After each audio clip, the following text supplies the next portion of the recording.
We talked about meditation, and I was going through similar problems where I was like, I can sit here for a couple minutes because I can tell myself I can do it for a couple minutes, but it is just a battle. Like my brain just goes all different places. I'm like, oh my God, I'm itchy when I really am not. You know, I'm like, oh, well, what is all this? And you'd told me about an app called Insight Timer that has been huge because they have 2 minute, 3 minute, all the way up to, I listen to Jason Stevenson episodes of stuff that's on there. It's like hours long, similar to what you do. Like I'll put that on at night and just let them talk me to sleep in a beautiful, empowering way instead of just, music or something like that. So do you find that you meditate still using apps, or are you primarily just setting up a timer for yourself and able to just jump right in? So I used to be, we'll say, obsessed with tracking everything. And with the Insight Timer, I actually had 420 straight days of meditating without missing one day. And then I purposely missed the next day because I felt like I had turned this into a checkbox instead of meditating for the reason of meditating. That really helped me get the habit because I wanted to check that box off every day. And it got me through some of the times I didn't. So today, I really strive not to look at those little stars they give you and the badges, all that cool stuff that speaks to someone like me that wants all of it and they want a check mark. I strive not to look at it. I would say most days I use Insight Timer. I still really like the app. One of the reasons, it just has such a variety. I can listen to a chant one day and then some type of prayer the next day and a Buddhist monk and a humming. I just love the variety of it. Some days, I don't use anything. I will just stand there and quiet. I do try to change it up. Some days I'll just turn on Joe Dispenza on YouTube. I'm reading a book, a Buddhist book right now that's on meditating.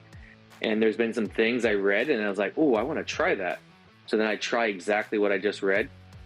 And so I like to change it up and really focus on doing it for the reason of doing it versus checking the box, which is, it was a good habit because it got me into it. It got me addicted to it. But I felt like I started doing it for the wrong reason. I appreciate the awareness. I think there are people that go through that are still probably in that stage of like, well, I'm trying to put my morning routines together, or I'm trying to get myself together in certain things. But you touched on something that most people don't even get to. And you and I have been there where we're just checking shit off because we said we're going to do it. And I've fallen into this as well, where I'll half-ass journaling because I'm like, I don't really like to write. But I told myself in the beginning, you're going to write the damn thing out because you need to actually do the thing that's uncomfortable. And then I'll just like sloppily go through it and I'm like, fuck it, and I move along. But that awareness to be like, hold up, I'm just checking off this box. Where do you think that came from? Because that's not a natural thing to just pull that out.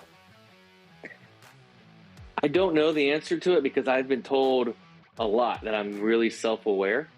I think it comes from my inner work. I think there's probably something more natural, just instilled in me. But I do think a lot of it is inner work.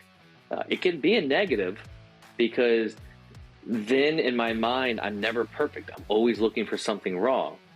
So I've recently more discovered that all right, I need to just adjust where I'm at. I am at a good place. That's that whole meditative, at peace state. Instead of looking for, you're scanning your body and I feel good, but then I'm doing a meditation and scanning my body. Ooh, what can I find that's wrong? But that's gone through my head of like, let me find something to improve on. And it's the other side of it is when we're doing just to check the box, it keeps the habit going on a lazy day. I talk about that with going to the gym. I'll go to the gym sometimes, I'll just stretch, I'll do one or two things and I walk out and they make fun of me at the front desk. And I'm like, I kept the habit going. And that day makes the day that I finally get back into it much, much easier.